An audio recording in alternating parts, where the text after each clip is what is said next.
Welcome to the Pacific Research Institute's Next Round podcast. I'm Rowena Itchon, COO, and with me, as always, is Tim Anaya, Vice President of Marketing and Communications. How are you, Tim? I'm great. How are you? Fine, thank you. So we've got a longer than usual podcast this time around, so we're going to go straight into it after we make a couple of announcements. So you've heard us say this before, but we've got only a few seats left. If you're in Los Angeles or Orange County, we have a great event coming up on Monday, September 25th. We're hosting the one and only Senator John Kennedy of Louisiana at the California Club in downtown. Now, Senator Kennedy, as you know, is perhaps one of the most charming and funniest guys on Capitol Hill, and we're lucky to have him, and it promises to be a great evening. And then if you're really up for wanting to come to PRI events, join us October 14th in Palo Alto at the Four Seasons for our annual Sir Anthony Fisher Gala. We're honoring our board member, the Honorable Dan Kolke,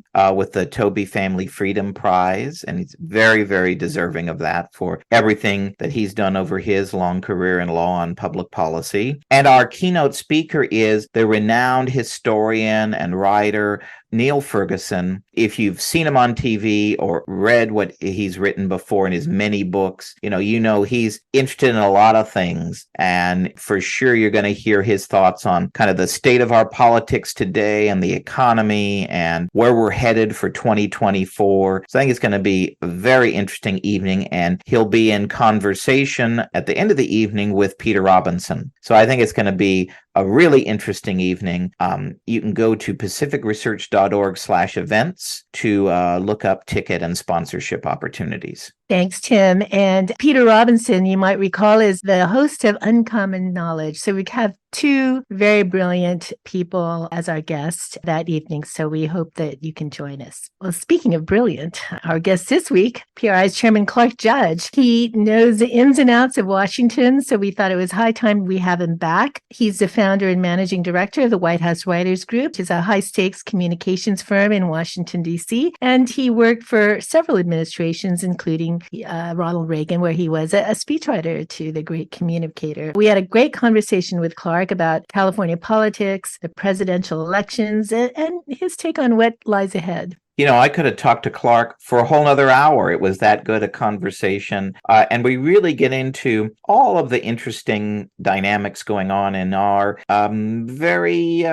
let's just say, choppy political times that we're going through these days. We talk about what's going on in Congress. We talk about the presidential candidates. We talk about Gavin Newsom. We talk about the Biden administration. We get his take on all of them. And in many of them, we ask, what's his advice for them to kind of work through the challenges that they're facing. So you really get some great insight and really smart advice from one of the best Washington communication hands. So I think you'll really enjoy hearing what Clark has to say. Thanks so much, everyone, for listening. And here's Clark Judge. Welcome to PRI's Next Round podcast, Clark. Thank you, Rowena. So we're happy to have you back on Next Round in these interesting times of our politics. So let's start with a discussion here at home with our most prominent California politicians. Speaker Kevin McCarthy is facing challenge after challenge in Congress. We have a looming government shutdown, a serious fight over increasing Ukraine funding,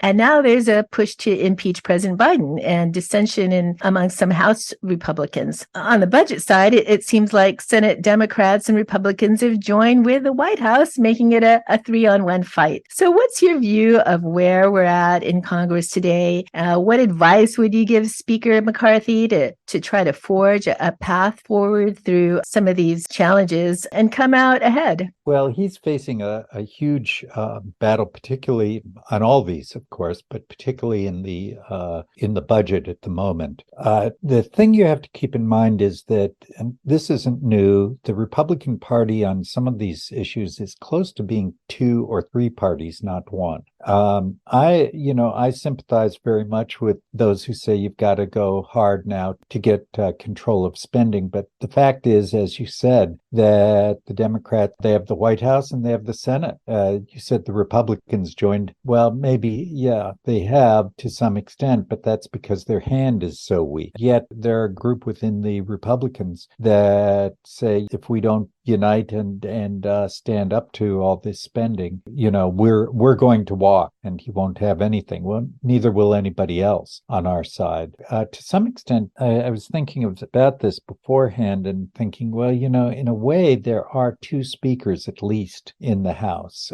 There's Speaker McCarthy, but there's the Freedom Caucus. There's some others, and he's got to get together with those leaders in many ways, and they have to come up with what do they want, understanding what will they get.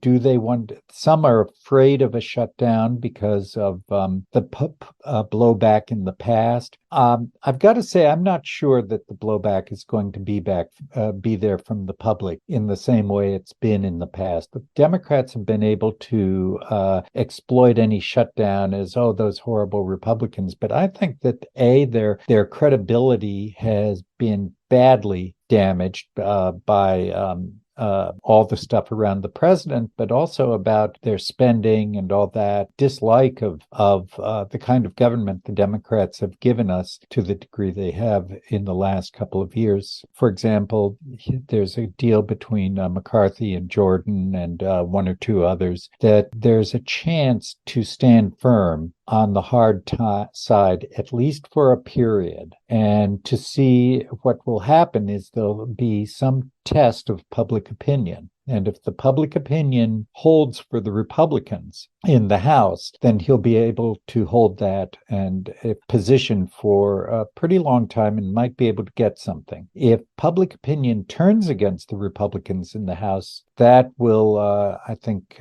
be seen after a certain point as determinative. The majority is very small, and there are some people in the majority who are sick and in one way or another out of commission right now, making it narrower. So he's got a tough job, but there are some strategies. I think he's got to be tough for a while and see how public opinion responds. The other night I had the chance to go to a big launch party for Politico California's expanded effort in the state, and Gavin Newsom was the guest speaker. Right. And Clark, consider yourself lucky you were not there. He was Gavin Newsom at his most bloviating self, going through all of his laundry list of accomplishments and everything. And of course, he took to highlight all of everything he's been doing, traveling around the country and battling Ron DeSantis and the red state governors, and really urging Democrats to be more forceful in what he thinks is defending the party's good record. Despite his protestations, watching him, he sure seems like a presidential candidate in waiting. So what do you think of Gavin's positioning himself and his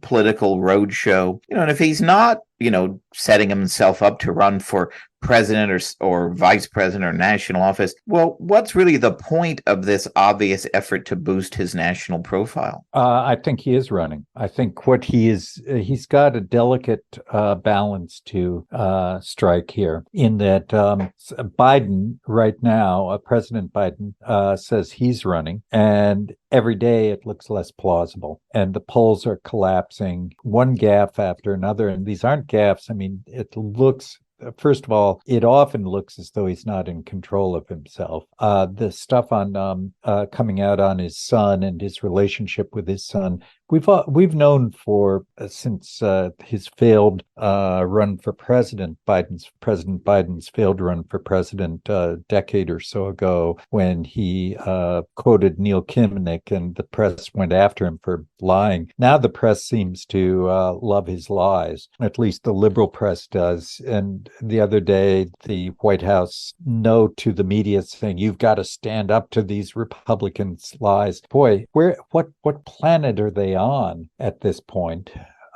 And are the media on in the White House press room if they go along with that? Jonathan Turley, the Fox News contributor, who's a very, very astute legal commentator, but also political, said this is like the White House sending out marching orders. My point here is that this is a presidency that at the moment, you've got to say, looks like it isn't viable going into a second term. But at the same time, that's hanging on. Newsom has done a pretty good job of positioning himself as the obvious go-to guy if and when Biden candidacy becomes unviable within the Democratic Party. I know it's grating to listen to him, but he's a very talented performer, and there is nobody they have to go to. They talk about Kamala Harris as being the person. I don't think anybody at this point thinks she's a viable candidate. Even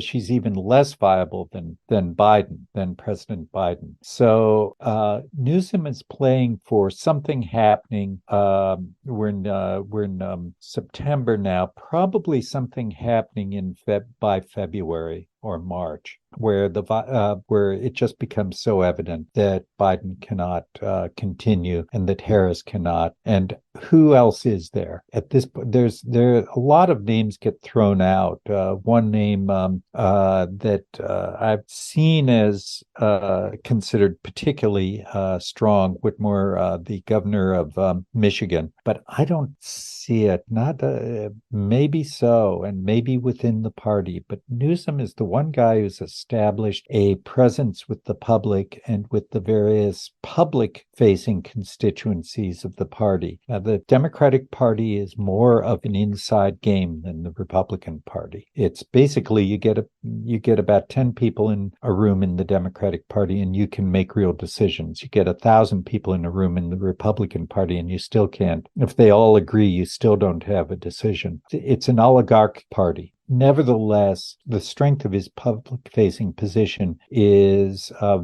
very powerful if and when, I'd say really more when, the Biden presidency candidacy becomes unviable. That looks right now as though it's going to happen.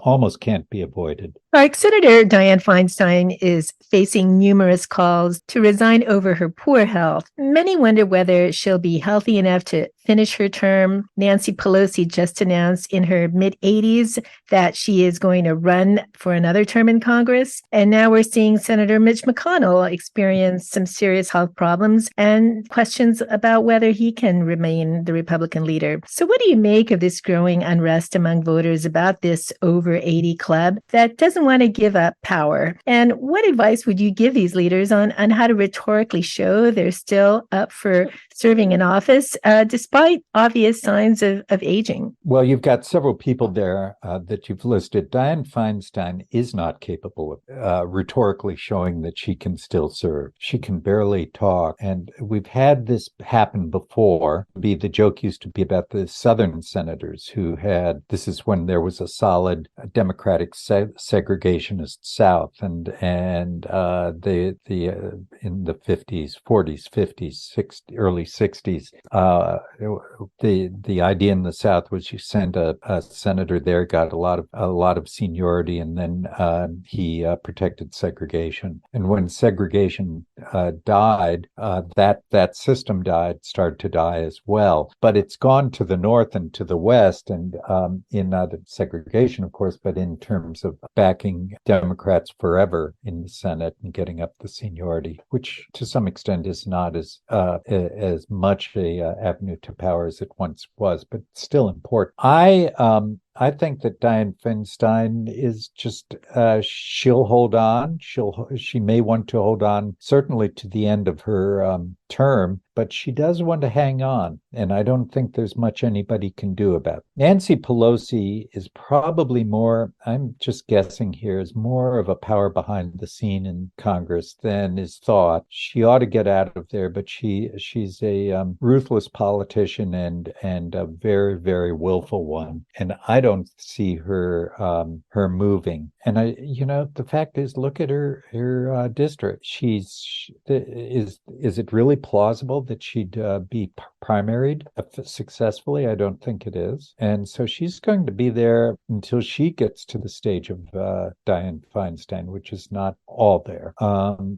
Senator McConnell, To me, it seems more of a question. He has had these two episodes, and they're troubling, and he also had the fall. I have a tremendous amount of respect for Senator McConnell. By the way, I've taken some heat from friends when I've done past podcasts for saying that, conservative friends. But I think Senator McConnell will go down as one of the really great, if not the greatest, Senate leader in a long, long time, maybe ever.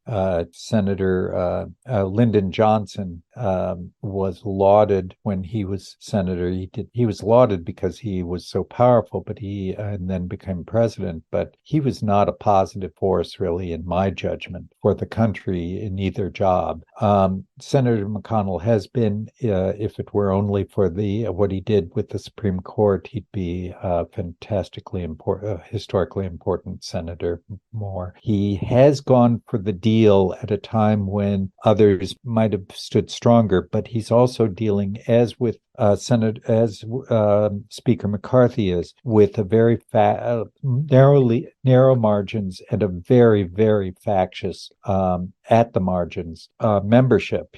He's never really had a position where they could hope to stand down on the Democrats on the budget because of people like Mitt Romney and some of the others who've Lisa Murkowski in their majority. So with a hand that had to be played with extraordinary astuteness, he has had that astuteness to as great a degree as is possible. Now, I'll probably get a lot of comments from against that. But so what am I saying here in terms of will they stay or will they go?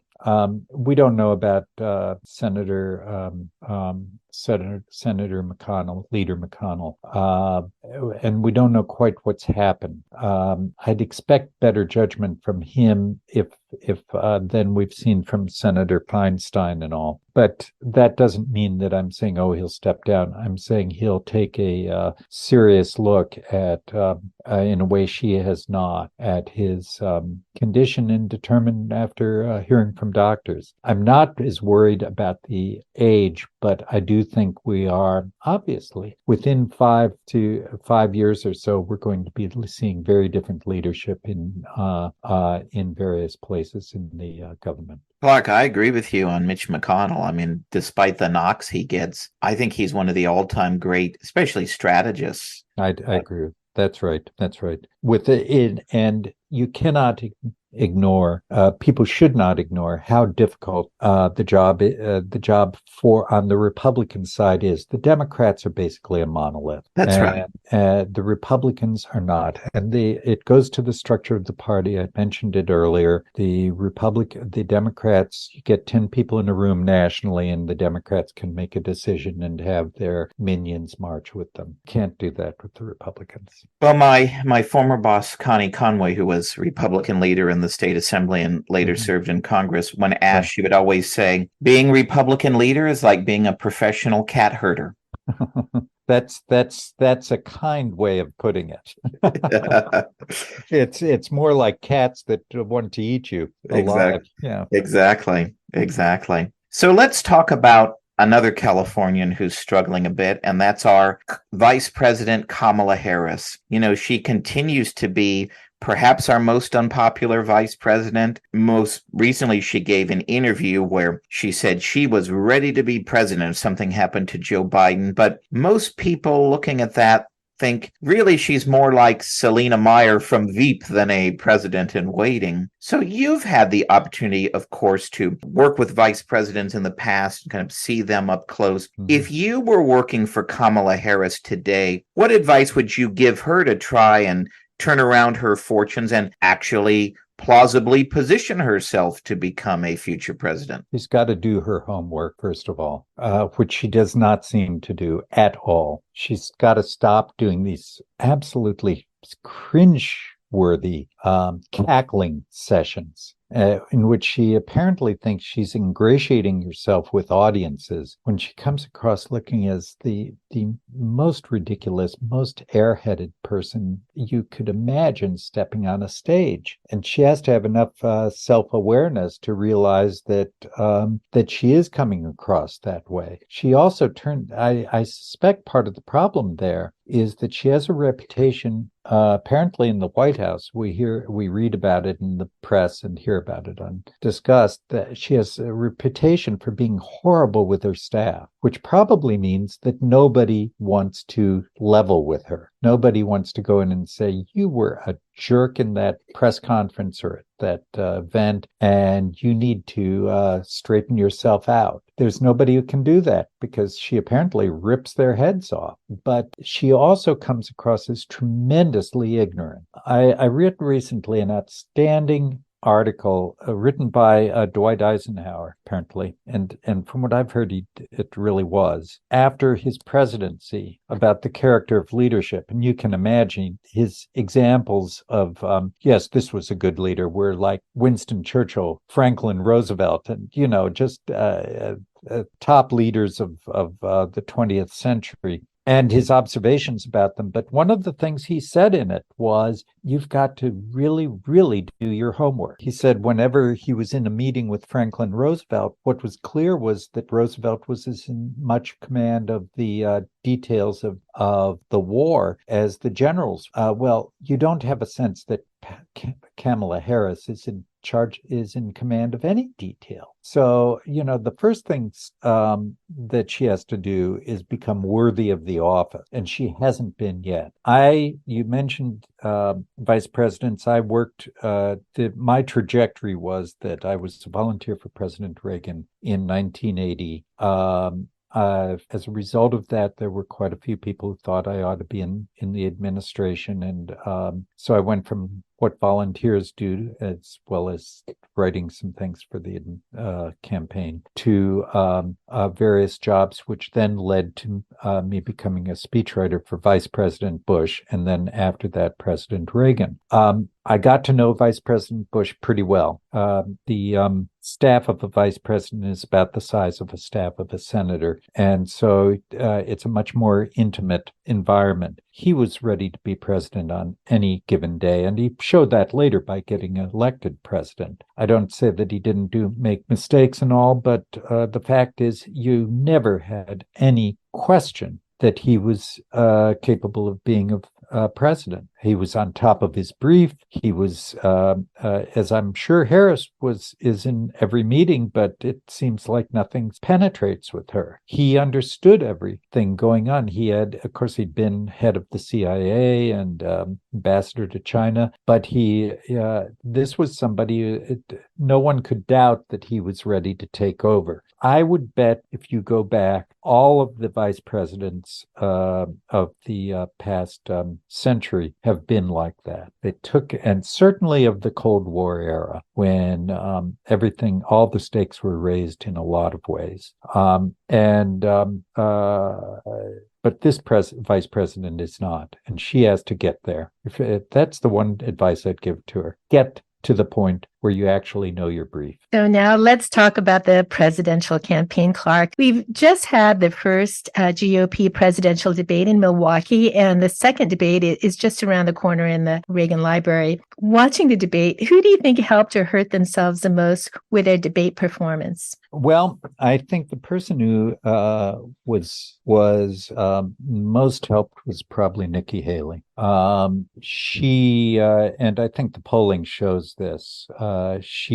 Vivek already had a lot of momentum. DeSantis was clear front runner in a lot of ways, but she was sort of inching up, but it was only inching, and it seemed to me that she came out of this much stronger. Her answers in a lot of ways stood out.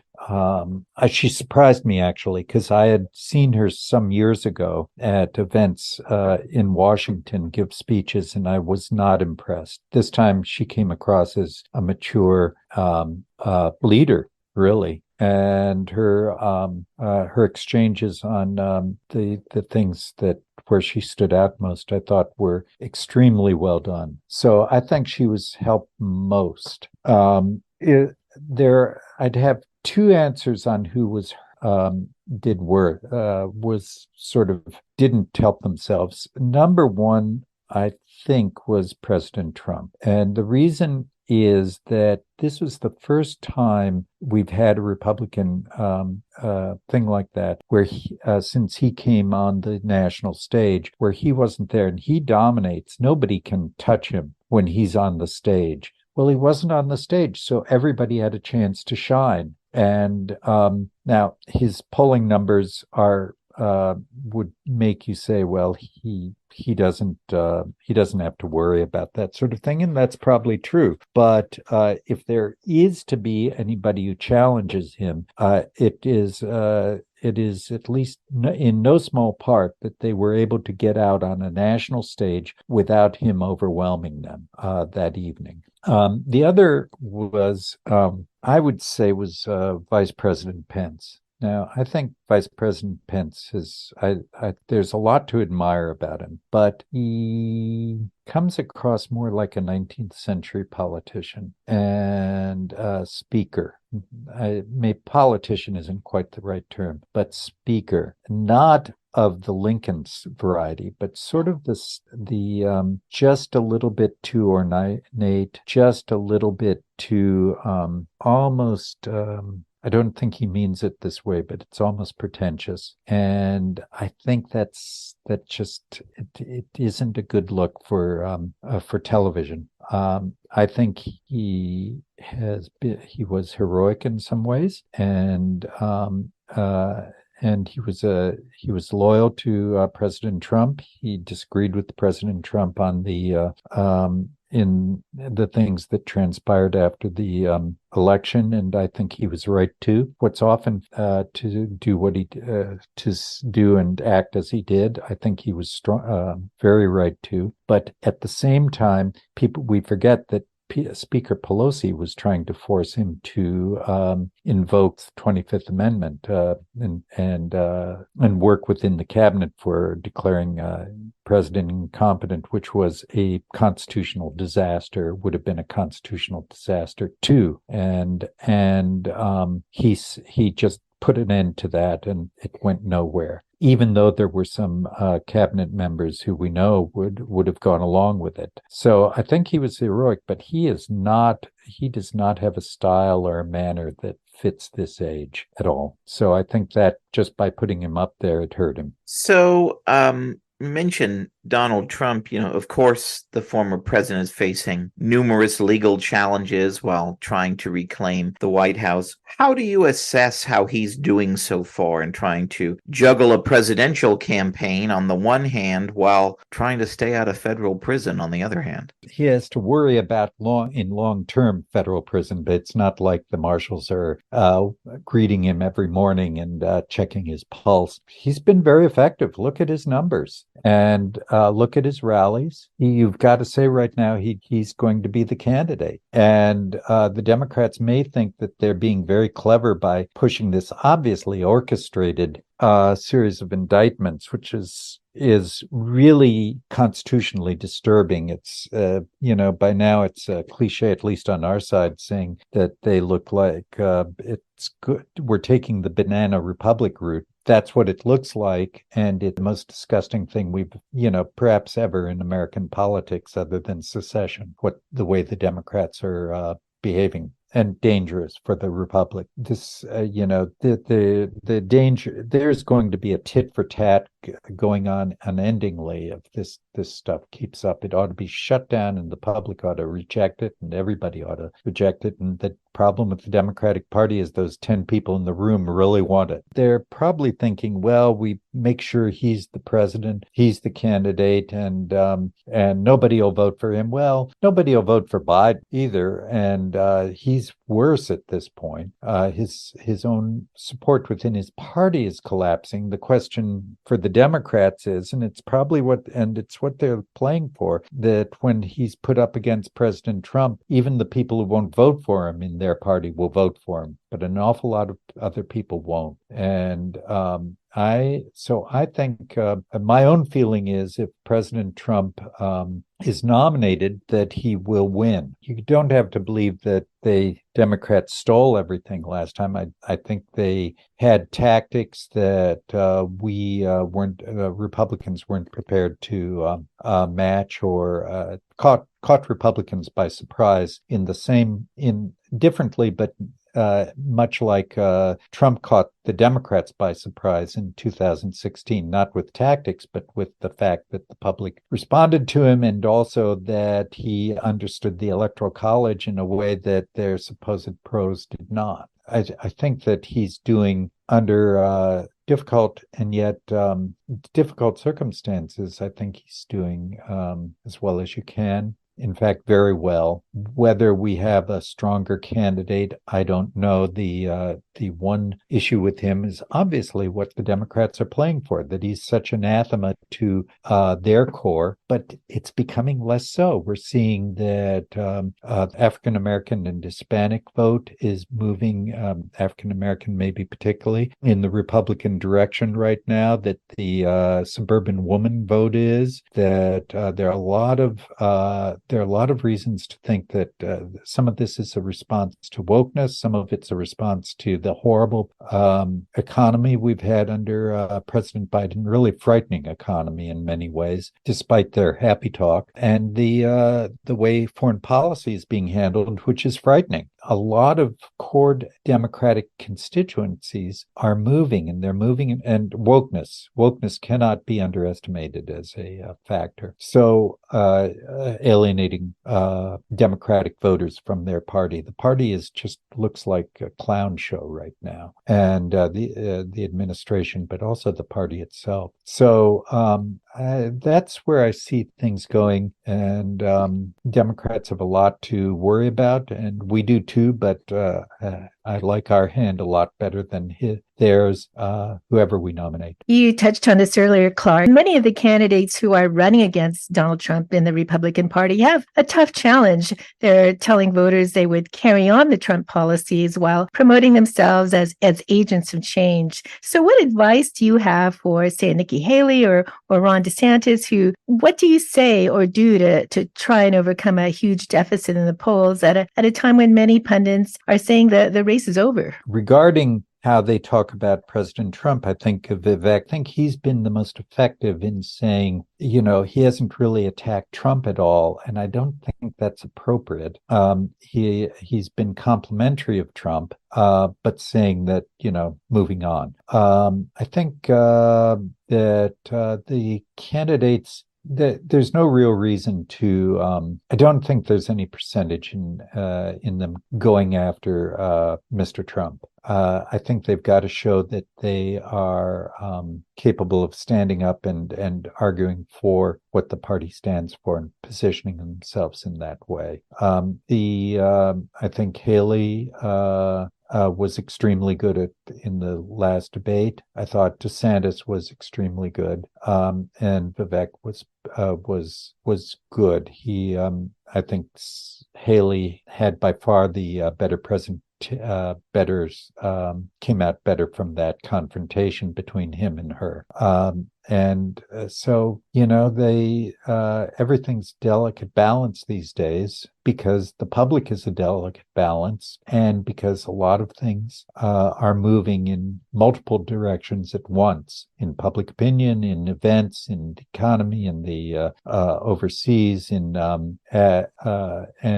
I think those three, I think, are doing pretty well. And the others, I think, haven't really got a lot of traction. I like Tim Scott, but the traction isn't there right now. This will say something. The governor from South Dakota he has interesting ads, but he wasn't an interesting presenter on the stage last time. I've said what I had to say about Vice President Pence. Chris Christie is a strong presenter, but the aggressiveness against Trump, I think, is a non-starter. It's for a minority of Republicans. But he is a strong presenter. I could go on. H. Hutchinson I don't see it. I don't see it. And he's done some things as governor that I think would make him not a viable candidate if he among Republicans do make him not a viable candidate. So that's what I'd say where the race is, and if somebody is going to emerge against Trump, it won't be because of what they do. It'll be because of what he does, and that's where we stand, I think, right now. So, Clark, as we close, and this is something certainly that I heard Gavin Newsom drone on about at the Politico event the other night, where he went on a 10-minute diatribe of how Joe Biden is perhaps the greatest Democratic president ever had. And he went through that's an insult to an awful lot of Democrat presidents. Gosh. That's what I thought. And he had bullet point after bullet point. But Newsom's main point is that Biden's problems are one of communications, and that, the administration has a record second to none, and it's just not being properly communicated to voters. Yeah, that's ridiculous. I've heard him say that. He said that on the essentially on the Hannity interview as well. That's him saying, it's basically his sly way of letting everybody sit back and say, we can't have Joe. But, Gavin is supporting Joe, even as he's putting himself up to be there when Joe collapsed. And he's, on one hand, he's making himself the most prominent person standing after the Biden self-destructs.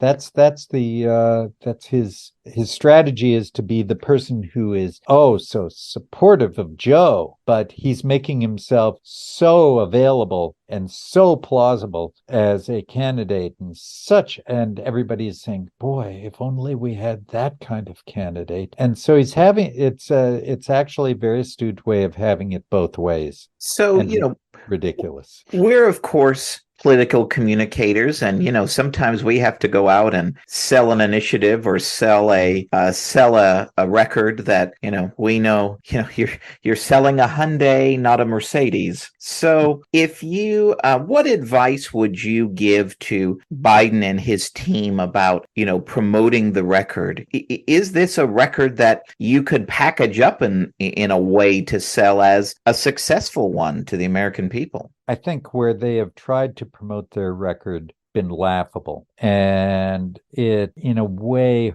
I think it hurts them. They try to put out that this is such a great economy with the brave face of calling it Bidenomics, as if it were Reaganomics. But Reaganomics produced the strongest economy in decades, and either before or since, and ended runaway inflation, ended high interest rates, the stability we had under President Trump, and as well as robust growth and rising real incomes, that's not there now. That was an era of that, in many ways, was Reagan 2, second round. That isn't, it's laughable. They come out with statistics and everybody looks around and says, that's not my life, the way they work the statistics. Anybody who's got a home with a mortgage on it, if the mortgage or the home equity line is floating, they're seeing every month, they're seeing higher interest payments. Same with their credit cards. This is a catastrophic administration. And so how do they, the Newsom at the same time is then positioning himself for when it all comes together. The house of cards falls and he's there, and he's the only one there. And I think he is the only one there of any reality. Biden can hold on because the 10 people in the room want him, and they're afraid that if he doesn't do it, everything comes apart. And there may also be some network of corruption there At this point, you'd almost believe anything from these guys. But if the house of cards comes tumbling down, there's one guy left. And I don't think they can plausibly argue against the experience of Americans, even if the press unites behind them, in going to the grocery store, going to the gas station, seeing their what's happening overseas, listening to the wokeness. It's just the whole thing is piling up, and there's not a lot to stand in front of it. That's where I see it. Thanks again, Clark, for all of your insights. Very appreciative. If you like this episode, please tell your friends and subscribe to PRI's podcast at iTunes, Google Play, Stitcher, TuneIn, iHeartRadio, and Spotify. And when you're on these platforms, don't forget to give us a big 5 stars. If you don't subscribe to any of these, you can still listen on PRI's YouTube page, youtube.com/Pacific Research 1. That's the number 1. Thanks for listening. I'm Rowena Ichon. Hope you'll come back again for next round with PRI.